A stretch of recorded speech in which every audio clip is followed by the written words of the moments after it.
দিনটাকে পদ্মচার অলক্ষণে মনে হচ্ছে। সকালে উঠে দেখল লাল মুরগিটার একটা বাচ্চা নেই। নিশ্চয়ই শিয়ালের কারবার। রাতে মুরগি খোপের দরজা লাগানো হয়নি। আর এখন আবিষ্কার করল দেয়াল ঘড়িটার কাঁটা ঘুরছে না। ঘড়িটা রাজধানী থেকে হানি খালামণি দিয়েছিলেন। গ্রামে খুব কম লোকই হাত ঘড়ি পরে। দেয়াল ঘড়ি হাতে গোনা 2-3 জনের বাড়িতে আছে। পদ্মচা সূর্যের দিকে তাকিয়ে সময়ের আন্দাজ করার চেষ্টা করল। পূর্ণা প্রেমা দুপুরে খেয়েই ঘুম দিয়েছে। পদ্মচা মায়ের রুমে উকি দিল। হেমলতা মনোযোগ দিয়ে সেলাই মেশিনে কাপড় সেলাই করছেন। আটপাড়ার একমাত্র হেমলতাই সেলাই কাজ করেন। প্রতিটা ঘরে কারো না কারো পরনে তার সেলাই করা কাপড় আছেই। লুকিয়ে দেখছিস কেন? ঘরে আয়। হেমলতার কথায় পদ্মচা লজ্জা পেল। না আম্মা, কাজ আছে। পানি দিয়ে যা। হেমলতা জগ বাড়িয়ে দেন। পদ্মজা জগ হাতে নিয়ে বলল, আম্মা, ছদকা কোন মুরগিটা দেব? হেমলতা গতকাল স্বপ্নে দেখেছেন বাড়িতে আগুন লেগেছে। তাই তিনি ছদকা দিবেন বলে মন স্থির করেছেন। সকালেই পদ্মজাকে মনের কথা জানালেন। সাদা মোরগটা দিয়ে দিস। মুন্না কি আসছে? না, প্রতিদিন বিকেলবেলা তো পানি নিতে আসে, কিছুক্ষণ পরই আসবে। হেমলতা আর কথা বাড়ালেন না। পদ্মজা কলপার থেকে পানি নিয়ে আসে। আছরের আজানের সাথে সাথে মুন্না আসলো। গ্রামে সচ্ছল পরিবার নেই বললেই চলে। হাতে গোনা কয়েকটা পরিবারে সচ্ছলতা আছে। হেমলতার পরিবারটা টিকে আছে হেমলতার তীক্ষ্ণ বুদ্ধি এবং পরিশ্রমের জন্য।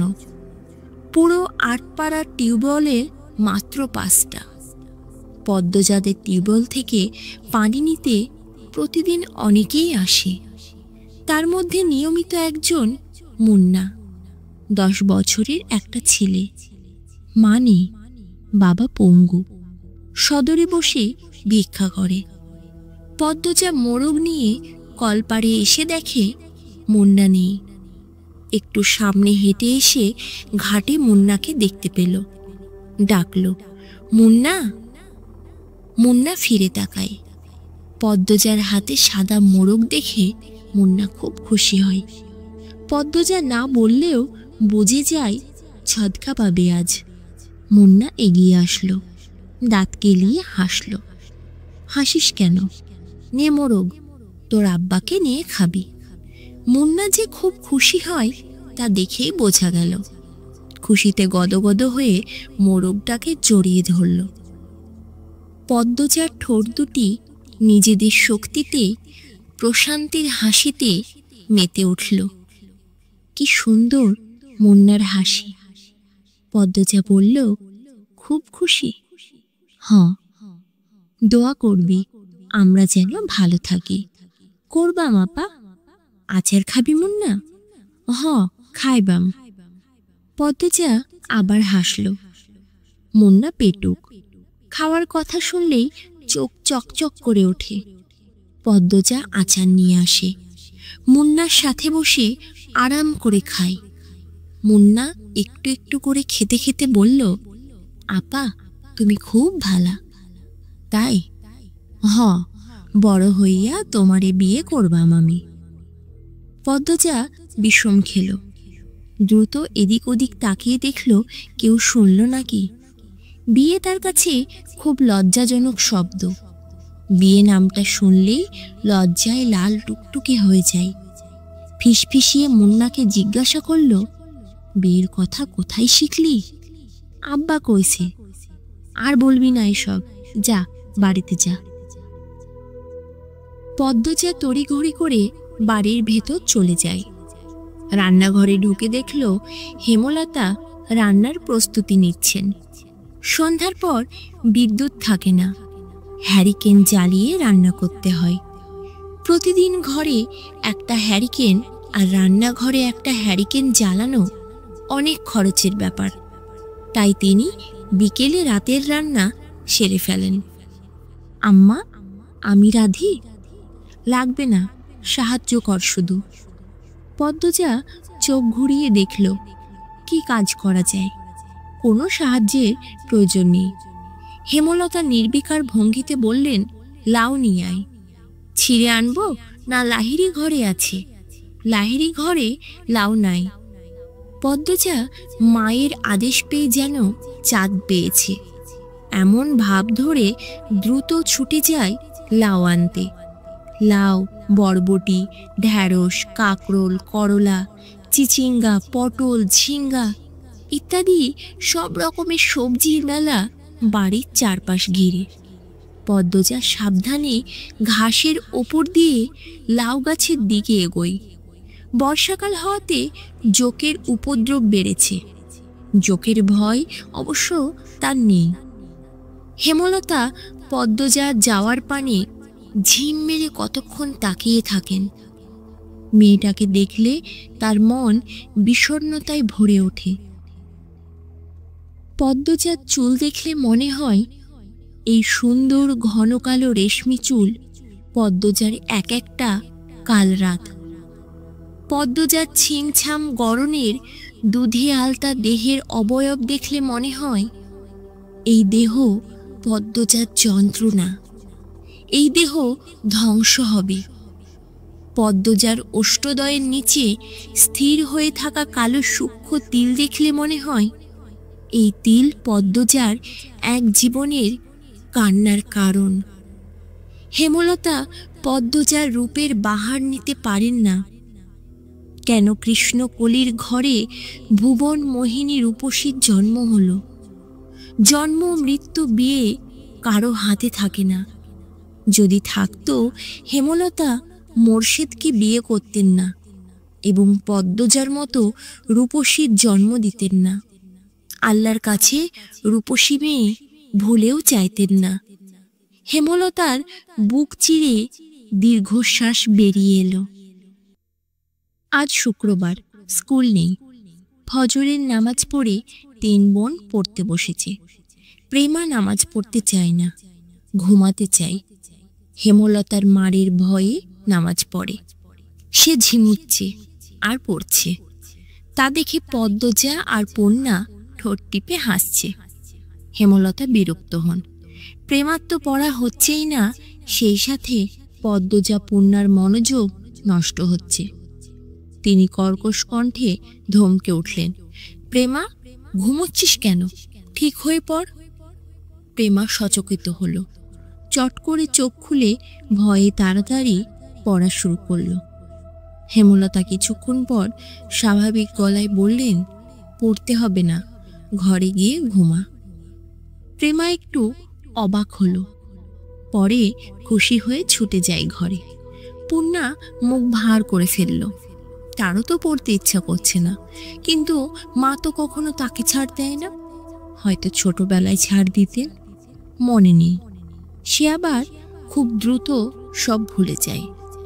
ব্রেন ভালো প্রেমার, যা পড়ে মনে থাকে।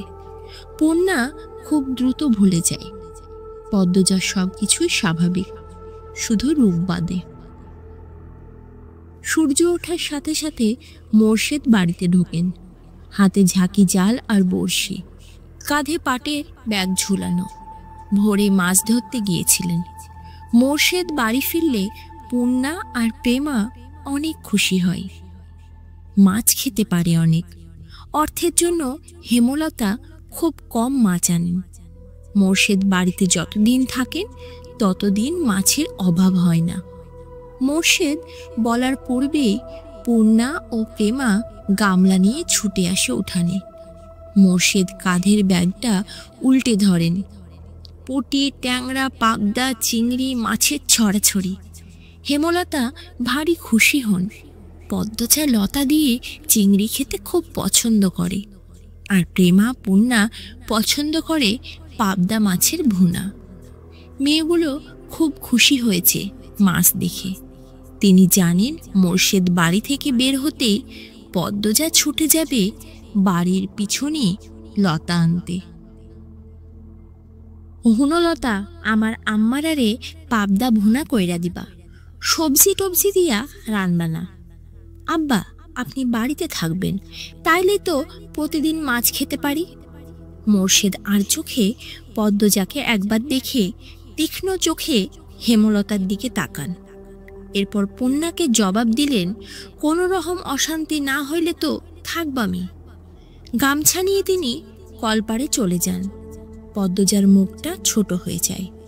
প্রতিবার বাড়ি ছাড়ার পূর্বে মোর্শেদ পদ্মজাকে রাগে কটু কথা শোনান। তখন হেমলতা মোর্শেদকে শাসান। ফলস্বরূপ মোর্শেদ বাড়ি ছাড়েন। মোর্শেদ নাকি বাড়ি ফিরলা কোন দিন? মোর্শেদ গোসল সেরে রোদ পোহাচ্ছিলেন, সকালের মিষ্টি রোদ। ঘাড় ঘুরিয়ে রশিদ ঘটককে দেখে হাসলেন। আরে মিয়া চাচা, আহেন আহেন, পূর্ণারে চেয়ার আইনা দে। খবর কি? পূর্ণা চেয়ার এনে দিল। রশিদ একদলা থুতু উঠানে ফেলে চেয়ারে বসলেন আরাম করে। প্রেমাকে উঠানে খেলতে দেখে ফরমাইশ দিলেন, এই মাইয়া, যা পানি লইয়া আয়, অনেকক্ষণ ধইরা দমটা আটকায়া আছে। প্রেমা পানি নিয়ে আসে। রশিদ পানি খেয়ে মোর্শেদকে বললেন, খবর তো ভালাই, বাবা ছেড়িডারে কি বিয়া দিবা না? 2 বছর যাক, পড়তাছে যখন ম্যাট্রিকটা পাশ করুক। কি কন? মেজোডা না বড়ডা, তোমার বউ তো মরিচের লাহান, কোনো বাই রাজি হয় না। তুমি বোঝাওছেন, পাত্র খাঁটি হীরা, বাপ দাদার জমিদারি আছে। মোর্শেদ আর চোখে হেমলতা এবং পদ্মজার উপস্থিতি পর্যবেক্ষণ করলেন। নেই তারা। তিনি জানেন পদ্মজার ওপর কোনো রকম জবরদস্তি তিনি করতে পারবেন না। হেমলতা তা হতে দিবেন না। এসব তো আর বাইরের মানুষের সামনে বলা যায় না। মোর্শেদ রশিদ ঘটককে নরম গলায় বললেন, থাকুক না, পড়ুক। মায়ে যখন চায় ছেড়ি পড়ুক, তাহলে পড়ুক। রশিদ নিরাশ হলেন। ভেবেছিলেন মোর্শেদ রাজি হবে। তিনি মেয়ে শ্বশুর বাড়িতে ছিলেন। এরপর বড় অসুখে পড়লেন, তাই মোর্শেদ বাড়ি ফিরেছে শুনেও আসতে পারেননি। আজ একটু আরামবোধ হতেই ছুটে এসেছেন, অনেক আশা নিয়ে। কিন্তু মোর্শেদের জবানবন্দিতে তিনি আশাহত হলেন। কটমটে গলায় বললেন, যুবতী ঘরে রাহন ভালা না, যখন বংশে কালি পড়ব তখন বুঝবা। হুনো মোর্শেদ, এই বয়সী মাইয়াদের স্বভাব চরিত্র বেশি দিন ভালা থাকে না। পাপ কাম এদের চারপাশে ঘুরঘুর করে। বেলা থাকতে জামাই ধইরা দেওন লাগে। বুঝছনি? তোমার বউরে বোঝাও। রশিদ পাত্রের অনেক প্রশংসা করলেন। জমি জমা, বাড়ি ঘর সবকিছুর বাড়াবাড়ি রকমের বর্ণনা দিলেন। ফলে মোর্শেদের মস্তিষ্ক কাজ করা শুরু করল। রশিদ ঘটক যেতেই তিনি হেমলতার পাশে গিয়ে বসেন। ইনিয়ে বিনিয়ে পদ্মজার বিয়ের কথা তুলেন। হেমলতা সাফ নাকচ করে দেন। তিনি শান্ত কণ্ঠে বুঝিয়ে দেন, পদ্মজার বিয়ে তিনি দিচ্ছেন না, আর মোর্শেদকে পদ্মজার ব্যাপারে নাক গলাতে না করেছেন। শেষ কথাটা বেশ কঠিন করেই বললেন, আগে বাপ হও, পরে বাপের কাজ করতে আসবা। মোর্শেদের তিরিক্ষে মেজাজ। তিনি রান্নাঘর ছেড়ে বেরিয়ে পড়েন। রগরগে রাগ টগবগ করছে। পদ্মজাকে বারান্দায় দেখে তিনি ঝাঝালো কণ্ঠে বললেন, ছেড়ি যখন রূপ দিয়া নটি হইব, তখন আমার ঠ্যাংও পাইবা না। এই ছেড়ি মজা বুঝাইব। পদ্মজার চোখ বেয়ে জল গড়িয়ে পড়ে। হেমলতা রান্নাঘর থেকে বের হলেন মোর্শেদকে কিছু কঠিন কথা শোনাতে। পদ্মজা তখন দৌড়ে আসে, হেমলতার হাত ধরে রান্নাঘরের ভেতরে নিয়ে যায়। মোর্শেদ যতক্ষণ বাড়িতে থাকে তারও খুব ভালো লাগে। পূর্ণা, প্রেমা কত খুশি হয়। বাড়িটা পরিপূর্ণ লাগে। সে চায় না তার বাবা ঝগড়া করে রাগ নিয়ে বাড়ি ছেড়ে চলে যাক। হেমলতা রাগে এক ঝটকায় মেয়ের হাত সরিয়ে দেন। তার সহ্য হয় না মোর্শেদকে। মানুষের কথা দ্বারা নিয়ন্ত্রিত হওয়া বদমেজাজি একজন মানুষ মোর্শেদ। ভালোটা কখনো বোঝে না, মানুষের কথায় নাচে, সারাক্ষণ মস্তিষ্কে একটা বাক্যেরই পূজা করে, মানুষ কি বলবে। মুষলধারে বৃষ্টি হচ্ছে। মাথার ওপর বৃষ্টি নিয়ে মোর্শেদ বাড়ি ফেরেন। মুখ দেখে বোঝা গেল তিনি খুব খুশি। হেমলতাকে ডেকে বললেন, 1 মাসের লাইগা ঘরটা ছাইরা লাহিড়ি ঘরে উইঠা পড়ো। কিসের দরকারের জন্য? শুটিং করার লাইগা মাতব্বর বাড়ির যারা আইছে তারার বলি আমরার বাড়ি পছন্দ হয়েছে, বিরাট অঙ্কের টাকা দিব কইছে। আমিও কথা দিয়ে আইছি, কাইল উঠতে কই আইছি। হেমলতা বিরক্ত হতে গিয়েও পারলেন না। সত্যি অর্থের খুব দরকার। পদ্মজার সামনে মেট্রিক পরীক্ষা, কত খরচ। কলেজে পড়াতে ঢাকা পাঠাতে হবে। তিনি মোর্শেদকে বললেন, টাকার ব্যাপারটা নিয়ে আমার সাথে আলোচনা করতে বলবা, নয়তো জায়গা হবে না। আরে বললাম নে, এখন সব গুছাইয়া লও। পূর্ণা আড়াল থেকে সবটা শুনেছে। 7 দিন হয়েছে লিখন শাহ আর চিত্রা দেবী এই গ্রামে এসেছে, অথচ সে দেখতে পারল না। হেমলতা যেতে অনুমতি দেননি। পূর্ণা নামাজের দোয়ায় খুব অনুনয় করেছে আল্লাহকে, যেন লিখন শাহ আর চিত্রা দেবীকে স্বচক্ষে দেখতে পারে। আর এখন তাদের বাড়িতেই নাকি আসছে ওরা। পূর্ণার মনে হচ্ছে সে খুশিতে মরে যাচ্ছে। এই মগা, আমাকে আর 1 কাপ চা দাও তো। মগা ঝড়ের গতিতে চা নিয়ে আসে। লিখন চিত্রার পাশের চেয়ারটায় বসল। এরপর মগাকে বলল, দারুণ চা করো তো তুমি। মগা কাচুমুচু হয়ে হাসল। ভাবে বোঝা গেল প্রশংসা শুনে সে ভীষণ লজ্জা পেয়েছে। চিত্রা মগার ভাবভঙ্গি দেখে হেসে উঠল। চিত্রা হাসলে মগা মুগ্ধ হয়ে দেখে। মাতব্বর বাড়ির কামলা সে। চিত্রনায়ক লিখন শাহ এবং চিত্রনায়িকা চিত্রা দেবীর সেবা করার দায়িত্ব মগাকে দেওয়া হয়েছে। মগা এতে ভীষণ খুশি। চিত্রা সুন্দর মুখশ্রীর সামনে সবসময় থাকতে পারবে ভেবে। চিত্রা বলল, তোমার ভাইয়ের নাম জানি কি বলেছিলে? 4 ফুট উচ্চতার মগা উৎসাহ নিয়ে জবাব দিল, মদন। চিত্রার হাসি পায়, অনেক কষ্টে চেপে রাখল। মগা মদন কারো নাম হয়? শুটিংয়ের মাঝে হুট করে আকাশ ভেঙে বৃষ্টি আসে, তাই আপাতত শুটিং স্থগিত আছে। সবাই বারান্দায় বসে বৃষ্টি দেখছে, হাতে সবার রং চা। ডিরেক্টর আবুল জাহেদ দারুণ খিচুড়ি রান্না করেন। বৃষ্টি দেখেই তিনি রান্নাঘরে ঢুকেছেন। আচ্ছা মগা, এই বাড়ির 2টা মেয়ে কোথায়? আসার পর একবার এসেছিল, এরপর তো আর এলো না। চিত্রা প্রশ্ন করল। মগা বলল, ওই যে লাহিড়ি ঘর, ওইটাতে আছে। লাহিড়ি ঘর মানে কি? মগার বদলে লিখন বলল, যে ঘরের অর্ধেক জুড়ে ধান রাখা হয় আর অর্ধেক জায়গায় চৌকি থাকে কামলাদের জন্য, ওই ঘরকে লাহিড়ি ঘর বলে এখানে। বোঝা গেছে? চিত্রা চমৎকার করে হাসল। বোঝা গেছে।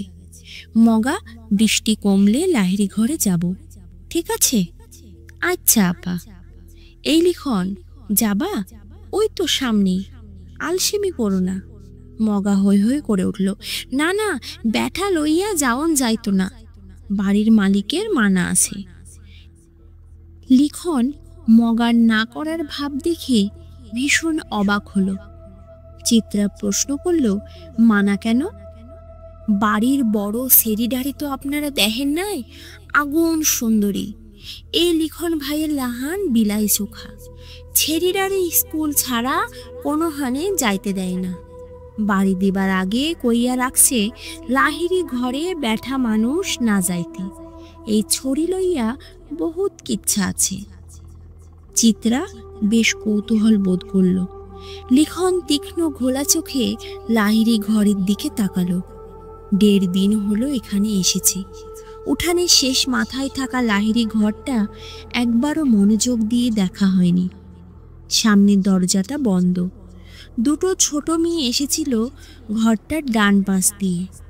ঘরটার ডানে বামে পিছনে গাছপালা। বাড়িটা পুরনো হলেও দারুণ। তবে এই মুহূর্তে তার অন্য কিছুর প্রতি তীব্র কৌতূহল কাজ করছে।